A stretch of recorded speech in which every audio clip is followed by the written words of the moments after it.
have your papers out and kind of check through your work here. I'm going to just kind of scroll down periodically after I feel like you've had enough time to kind of check things over. But please, please, please check what you did. Make sure things are correct. We can take some questions at the end or talk about some things at the end.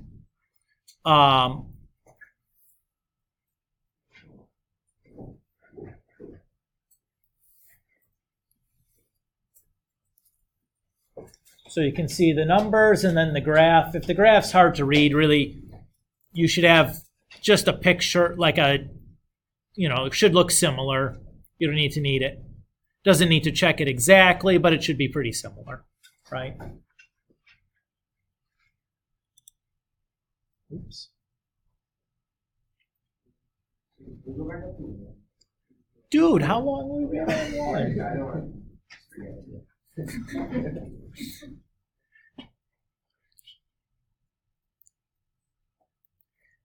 It's only like 14 numbers or something. Yeah, what's up, bro?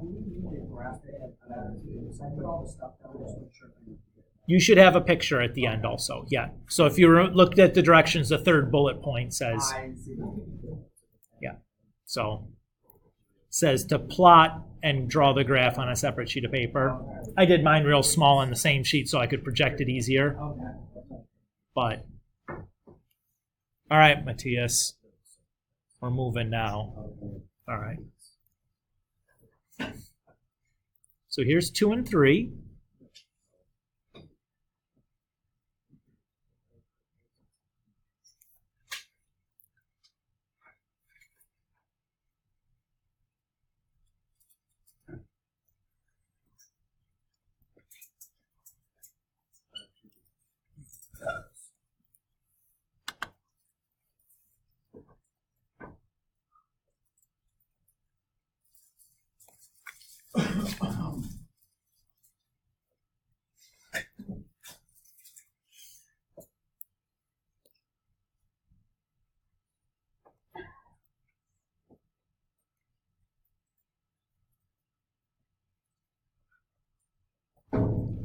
Okay, I'm going to scroll some more.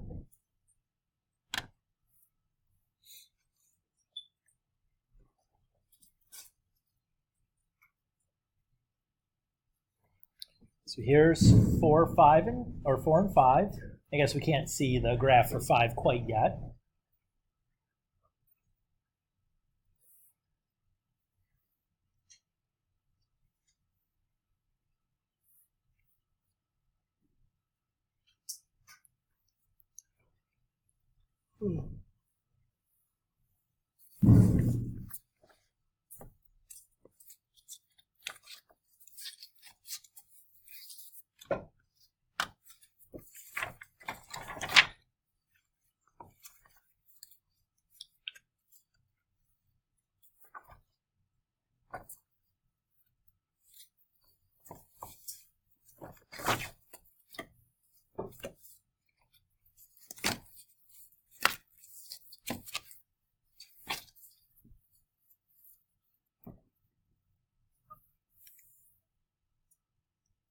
I'm going to scroll down past 4.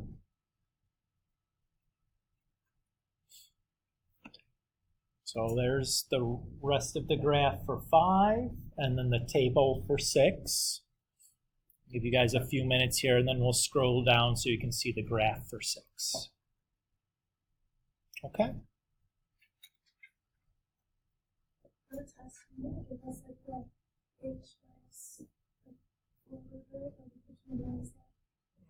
I don't know. I haven't written the test yet. We'll let you know before the test. I think you should have it memorized, but that doesn't mean that I'm not going to be nice and give it to you anyways. But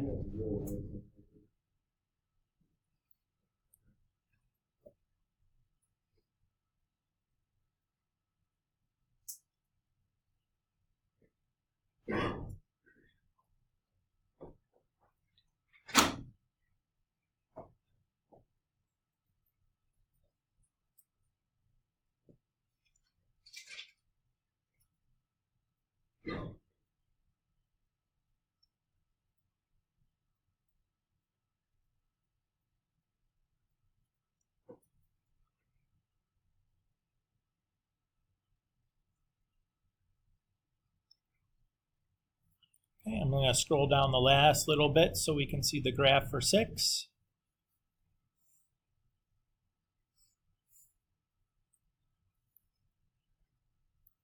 Give you guys a couple more minutes to finish up checking your things, and then we'll take any questions if there are any. Sounds good? Good, you didn't have a choice. That's what we were going to do anyways.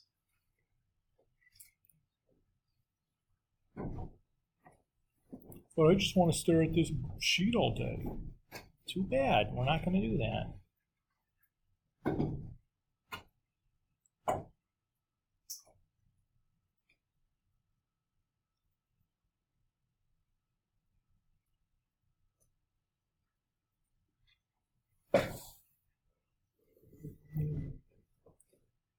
All right.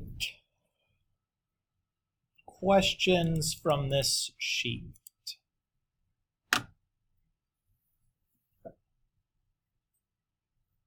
Going once. Going twice.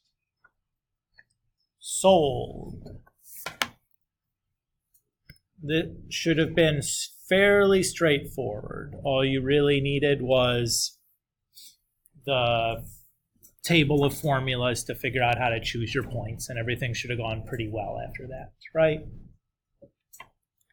Today, what I want to talk about is simplifying radical expressions.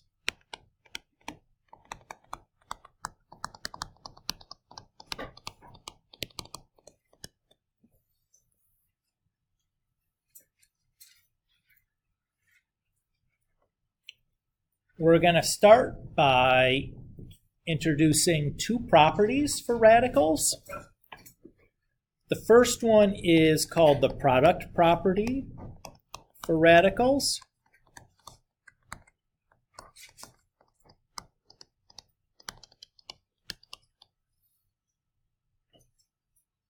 And not surprisingly, what this property is going to describe is how we multiply two radicals together. So what this property says is the nth root of a times the nth root of b is equal to the nth root of a times b.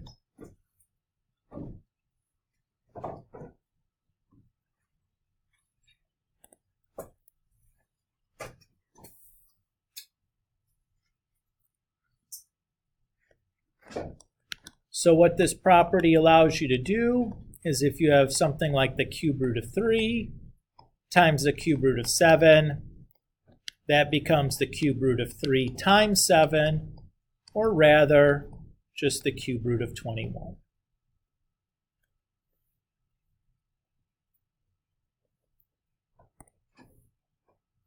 Is everybody okay with how that property works?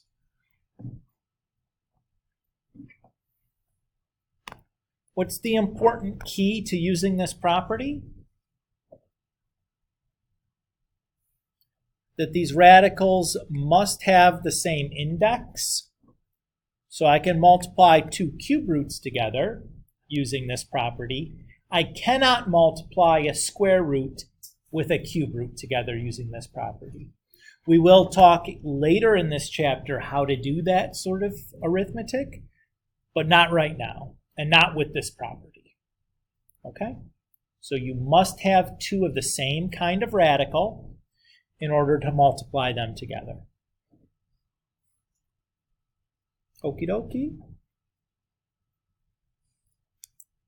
The next property that we'll talk about is called the quotient property for radicals.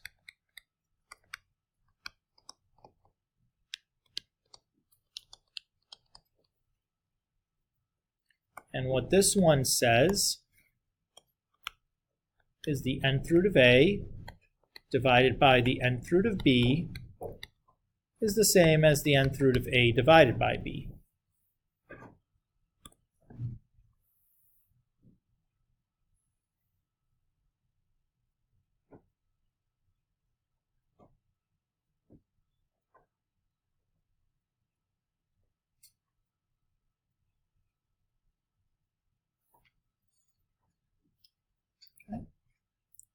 So for example, what this would allow us to do is say like we had the fifth root of 15 divided by the fifth root of 6.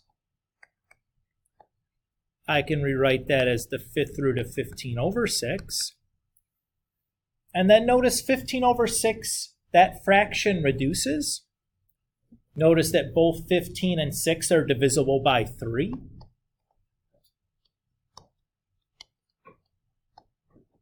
So I can reduce that down to 5 over 2.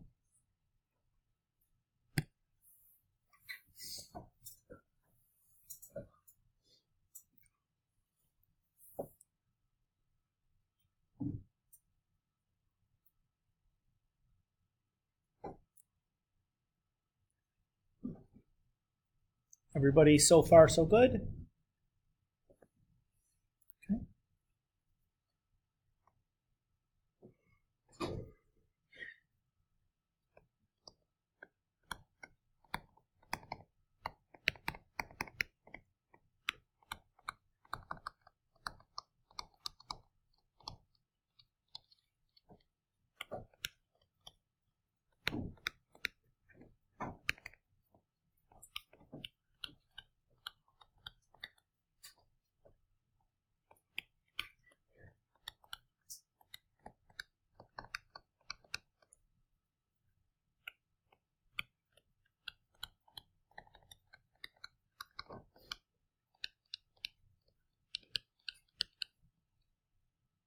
Okay.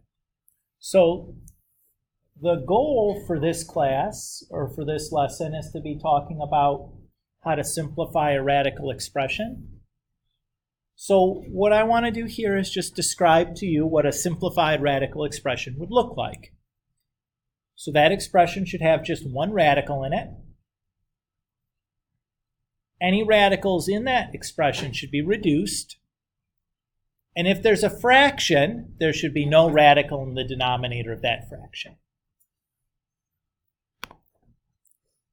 So we know how to combine many radicals into one radical. We just talked about those and saw two little examples using the product property and the quotient property. Right? That's going to be our tools for combining many radicals into one radical. What I want to talk about here for the majority of our time today is going to be how to reduce a radical.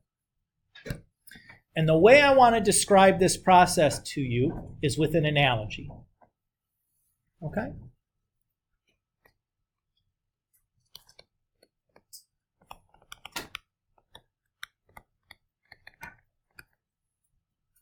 So imagine that you are going to exchange some currency.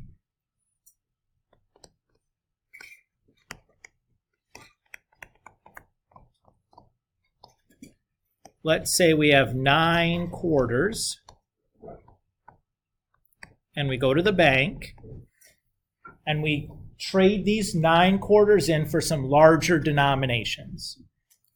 What are we going to leave the bank with? What type of currency are we going to leave the bank with?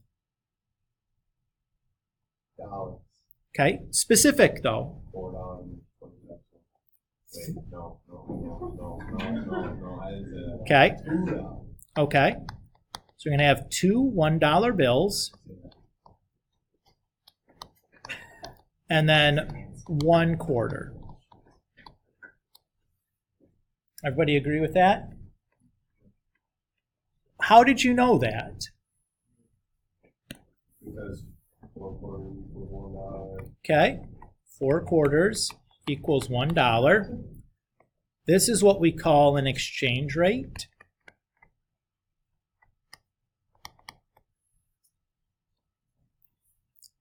So if I take my number of quarters and divide it by the exchange rate, I'd get 2 remainder 1. Everybody agree with that? Yeah.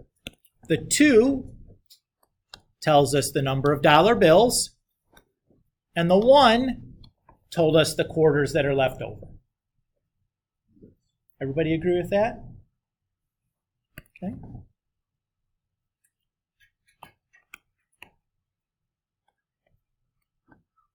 So let's now say we're going to take the fourth root of 2 to the 9th.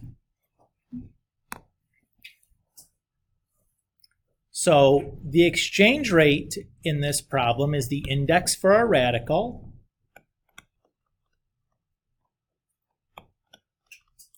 What this exchange rate is saying is if I have 4 2's under the radical, that's going to give me 1 2 outside of the radical. So if we do the same thing that we did before, we take that exchange rate and we use it to divide the number of objects we have. In this case, it'll be the number of 2's, because we have 9 2's.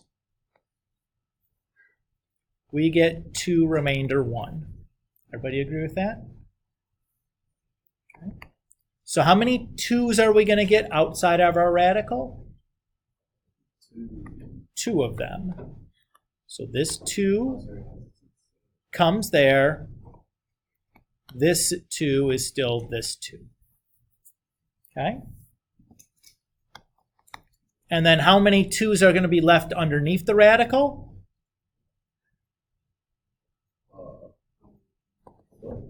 1.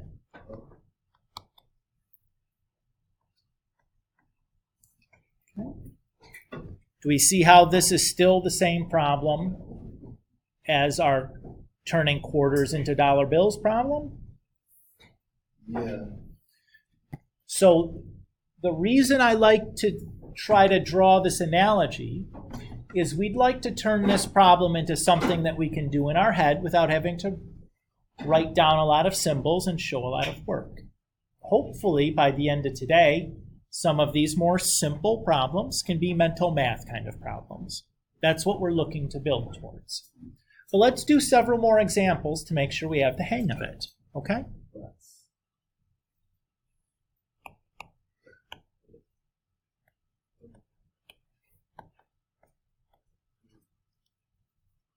So let's say we have the 5th root of 7 to the 12th.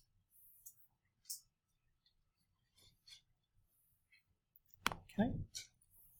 So the two numbers that I'm concerned about is my exponent and the index for the radical. Everybody okay with that? So I'm going to figure out how many times 5 can go into 12. How many times can 5 go into 12? Twice. When I do that, what's the remainder? 2. Okay. So how many 7's are we going to be able to take out?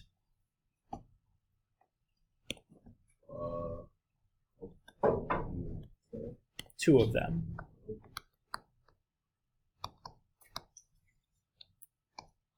How many 7's are left over? 2.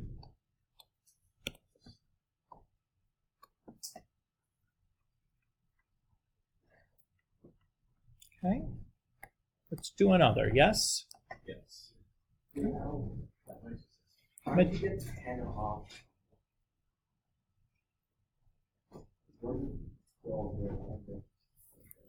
So the exchange rate, well, here's my question then. We had 9 quarters here. We have 1 quarter there. Where did the other 8 go? Into the dollars. So the other 10 7's went into this 7 squared. Does that feel okay? Okay. So again, that's why I wanted to start with, you know, the physical real world problem that's a little bit easier to kind of conceptualize what's going on. I would agree. Okay.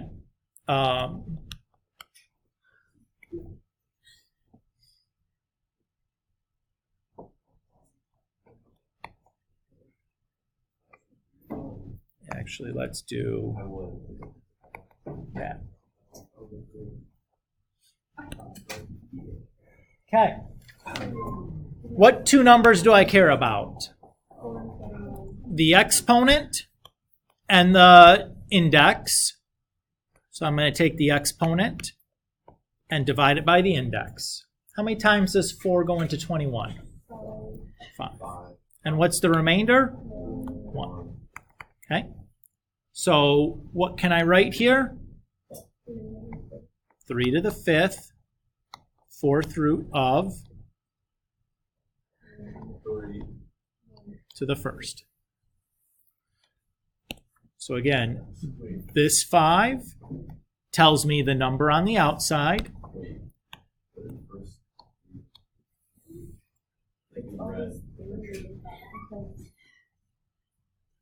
Clayton, whatever this number is always, it's always the same number, right?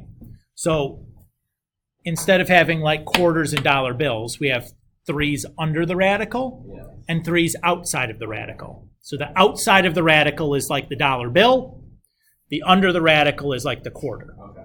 So it takes more under the radical to get 1 outside of the radical. Okay. That's kind of what we're doing. Does that feel okay? Yeah. And rather than having separate names like quarter and dollar, they're both 3's, it's just where they're located. Okay. Is that okay? Yeah. All right. Okay.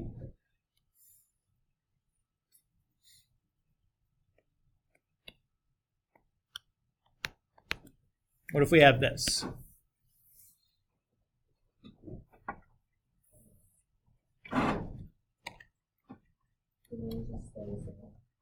Well, why would you say it just stays the same?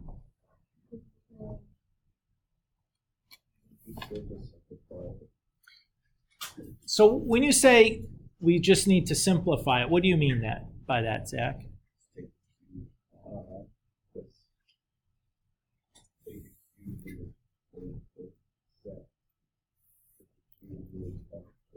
Okay. Well, that's not, I mean, that is what we've been doing in all these problems, but how are we going to do that?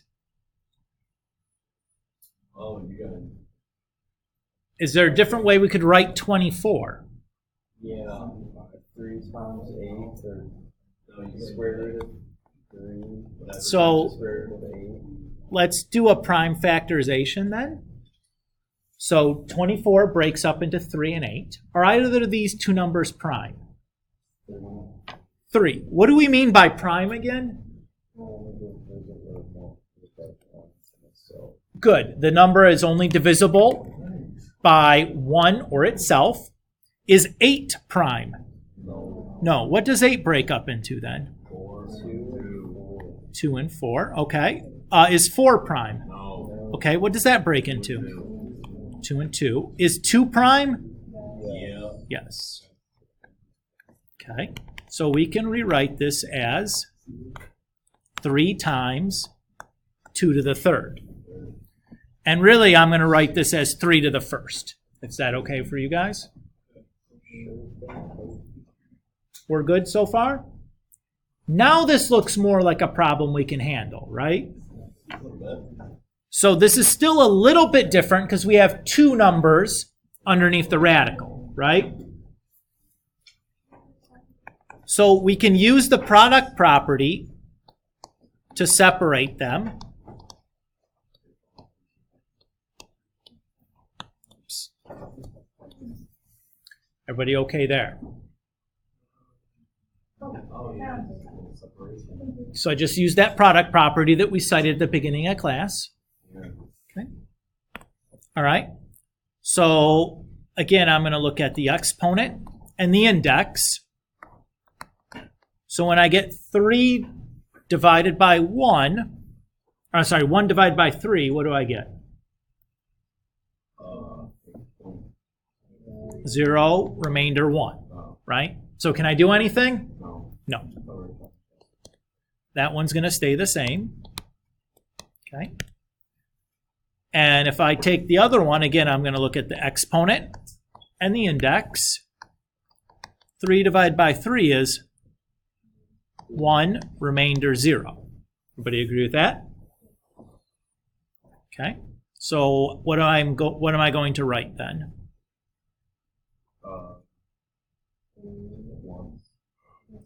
2 to the first times cube root 2 to the 0.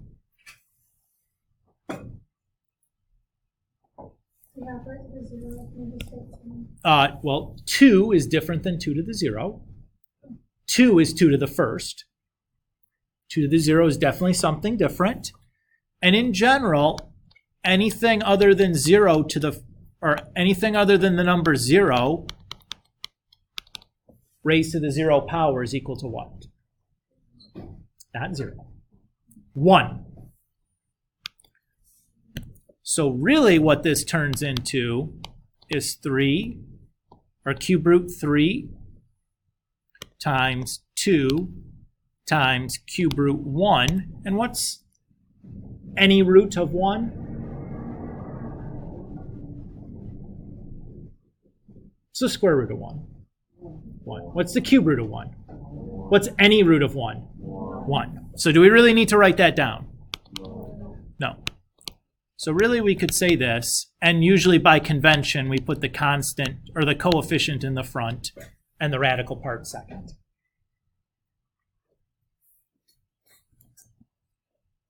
Okay.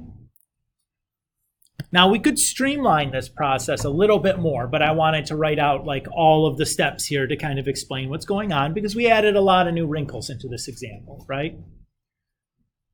Okay, let's do another one similar, but let's maybe skip through some of this, all of the symbols we're going to write down here and shortcut things a little bit more and kind of talk about why these shortcuts work to make the problem a little bit less writing involved.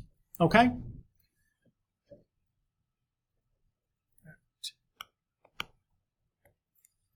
Let's do 4th root of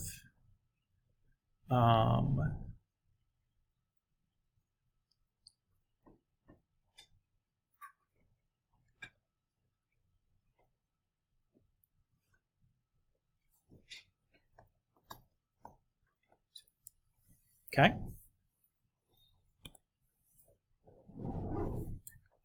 So let's do the 4th root of 48. What's the first thing we'd want to do? Yeah. Okay. So what can we split 48 up into? Okay. Doesn't matter what you pick. I heard 6 and 8 first, but it doesn't matter. Then 6 splits into? Okay. Is 3 prime?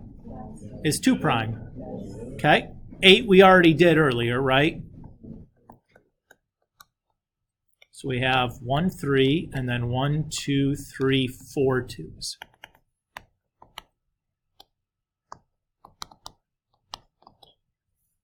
Everybody okay there? All right. So again, we're going to look at the exponents and compare those to the index. 1 and 4. Since the exponent is less than the index, is there anything for me to do? No. So that part's, nothing's going to happen there. So the 3 is going to stay there. Now let's look at the 2's. If I compare the exponent to the index, what's going to happen? How many 2's can I take out? 1. How many 2's will be left over? 0. So I'm just going to put the 2 there and be done. Is everybody okay with that? So considerably less writing than I did the first time through, right? But I wanted to make sure that we kind of justified how we're doing this before I start skipping steps, right? I want to walk all the way through the first time before I shorten things up to make things, easier to do in our head. All right. Let's do this.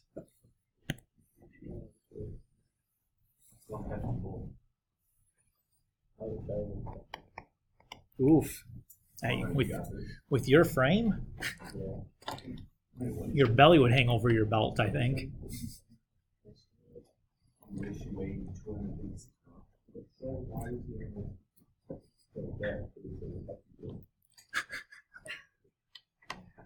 So we'll start with the prime factorization. What can we break 256 into?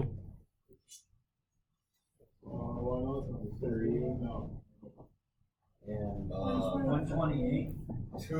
2 and 128. Okay. Yeah. Sure. So I was gonna do 2. Well, he said 2. He said 128. So I took it as a one answer. Okay. 2 and 64. Okay. 8. You want to do 8s and 8s? You could do 32 and 2. It doesn't matter. And we've done this one a bunch of times now, right?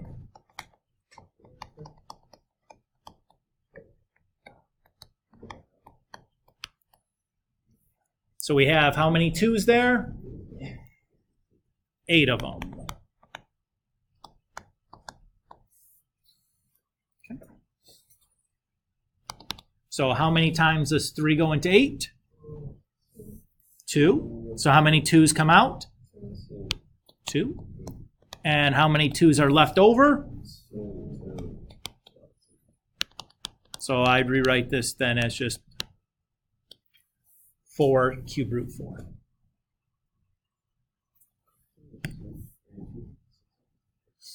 Everybody okay there?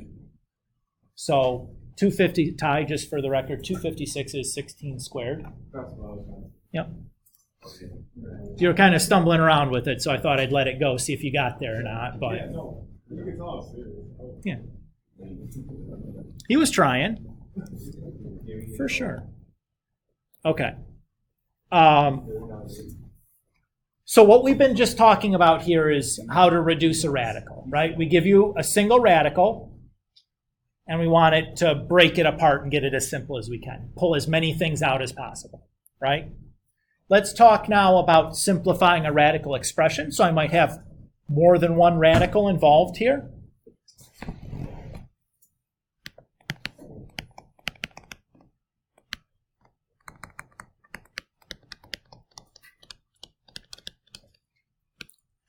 So remember, we had 3 rules when we were getting to a final answer. We want one radical, we want everything, all the radicals reduced, and no radical in the denominator. Those were the 3 rules that we started with.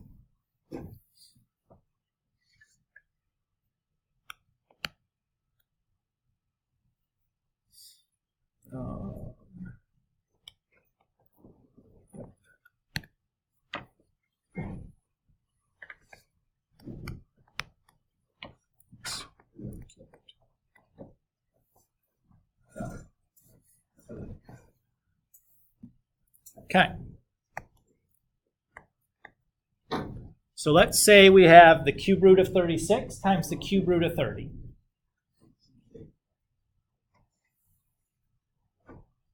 Well, first thing we're going to do, let's do our prime factorizations. So 36 is 6 times 6. Okay, then what? Yep, and then these are 3 times 2. Now let's do the 30. 3 times 10, okay? Okay. So if I count here, I have 1, 2, 3 2s. I have 1, 2, 3 3s. And then I have 1 5. Everybody okay there? Why can I put all that stuff under the same radical? Because of the product property for radicals, right? It says if I have 2 radicals with the same index, if I multiply them together, I can just multiply the stuff underneath the radical together. So I just put it all together in one big piece. Everybody's happy there? Okay. So what can we pull out? Let's look at the 2 first. Okay, so I can take a 2 out. Is there any left over? Not from the 2s. Okay. Let's look at the 3s next. So we can take a 3 out. Are there any leftovers? No. So let's look at the 5. Can I take the 5 out? Okay, what's left then? Just the 5, right? And usually we would multiply the 2 and the 3 together then. And we'd say our answer is 6 cube root 5. Everybody okay here? Okay. Let's try another.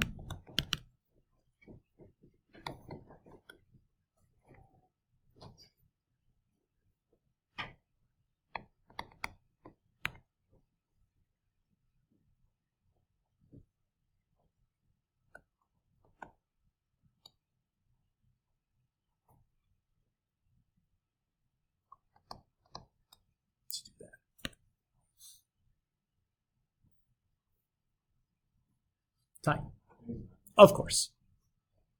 All right, how do I start?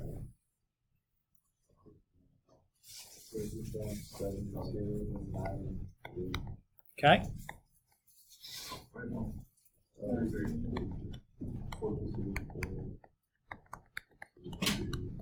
Okay.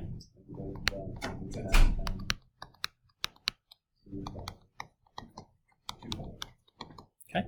So let's see. Let's count our 2's first. 1, 2, 3, 4, 5.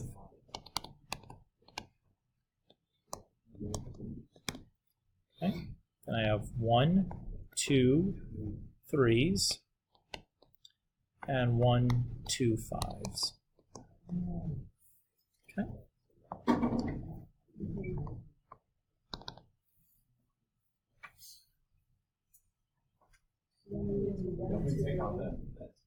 Okay. And that's it, right? So we could multiply these back together. So what's that going to be? 475, I think. Well, 25 times 9 is what I did. So that's the same thing as 25 times 10 minus 1. Oh, 225. Excuse me. 25 times 10 is 250 minus 1 is 225. Okay. Feeling okay doing this? Not too bad? All right. Okay.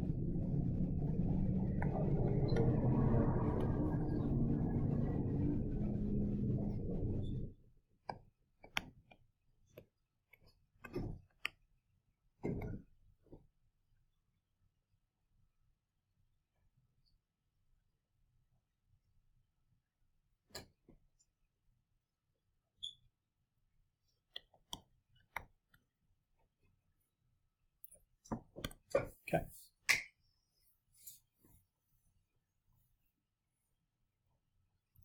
All right, so let's say it's a division problem. So I have the cube root of 80 times the cube root of 189. Yes. What should I do to start? Okay. Okay. Okay.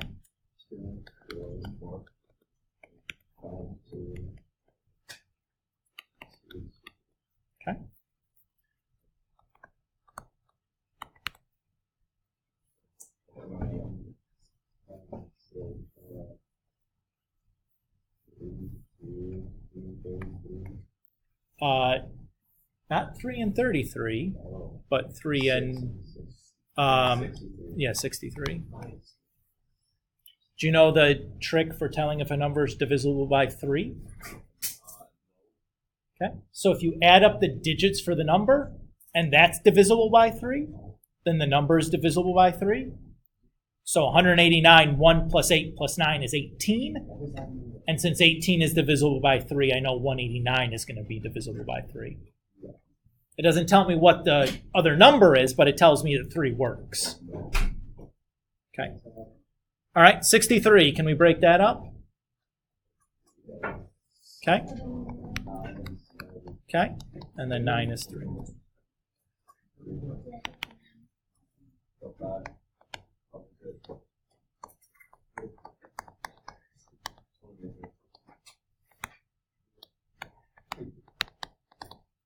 Okay. Everybody happy with what we did there? So far, so good? Okay. Can we take anything out of the numerator? Yeah. What can come out of the numerator? 1, 2. Great. Now what's left in the numerator?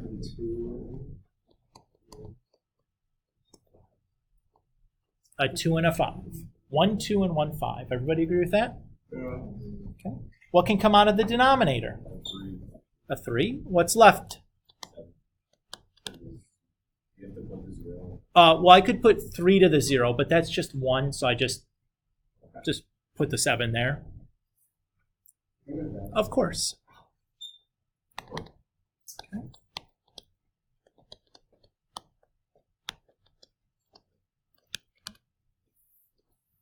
Everybody okay to there? So I just multiplied the 2 and the 5 together. Now the problem here is I don't want any radicals in the denominator of my problem. Do I have a radical in my denominator? Yes. Okay. That's not going to get rid of it, but you have the right idea. You have the right idea. So in the denominator, I have the cube root of 7, right? How many 7s do I need under that cube root for me to get rid of it? To do an exchange?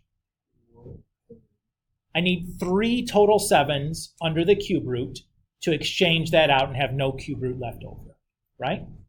I have 1 there now. How many more would I need? 2. So I'm going to multiply the top and bottom by the cube root of 7 squared. Everybody okay there? Because now I have 3 7s under that cube root. Do we see that? Yeah. I have 3 total 7s in the denominator, right? Yes. So that can come out, and there's nothing left under the radical in the denominator. Everybody's okay there? We see where the 3 came from, just coming along for the ride, and then the 7 came from that part, right? Okay. The numerator then is 2 cube root 10 times 7 squared, which is just 490.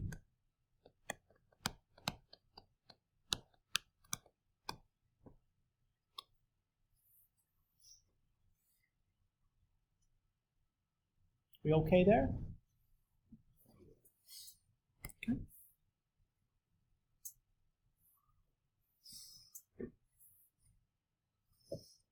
Should we do another like that? Probably, right? Yeah. Probably. Okay.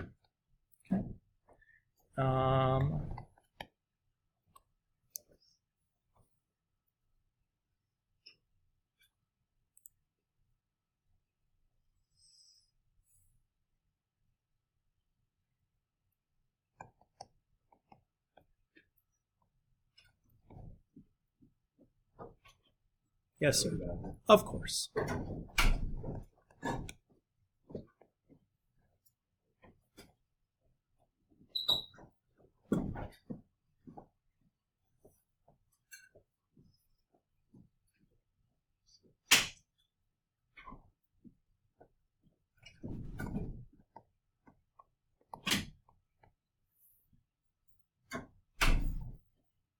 Yeah.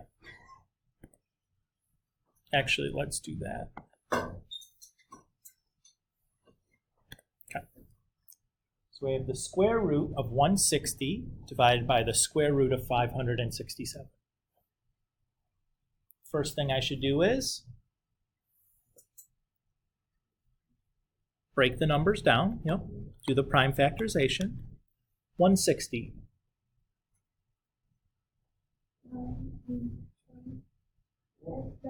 How about 8 and 20? That's what you meant, I think. Okay.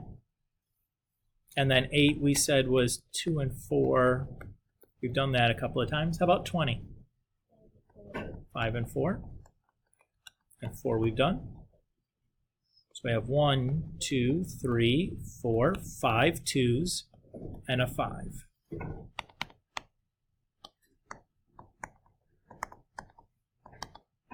Okay.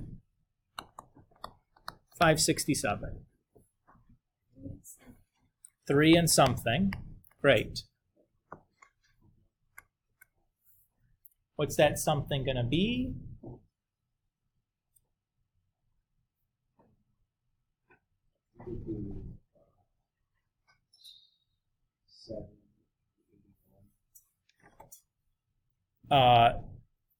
Zach says he wants to do this as 7 and 81 instead. That also works. Since he has the two numbers, let's do that. 3 was divisible, though. So there would have been another one, but you're struggling to find the other one, so I'll switch and do this one. This is nice because 81 should be familiar, right? What is it? Yeah. Okay.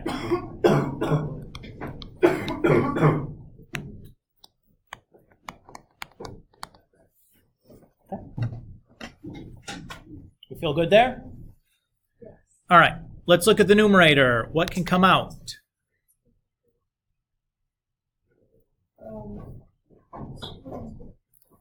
2 2s, good. And then what's left underneath? 1 2 and 1 5. Okay. How about the denominator? How many 3s? There's 2 3s that can come out. What is the index here on the square root? What is the number that's here that we didn't write? 2. Right? That's why there's 2 that can come out. You feel good about that, Lexi? All right. Of course. No problem. All right. And last thing we need to do is worry about the square root in our denominator. How are we going to get rid of that? Okay, multiplying by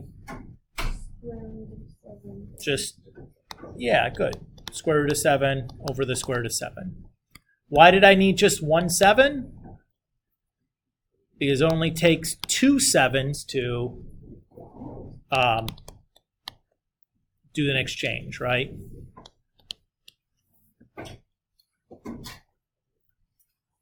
Everybody happy there? 2 times 5 times 7 is 70. And 3 times 7 is, or I'm sorry, 9 times 7 is 63. Okay. Let's stop here.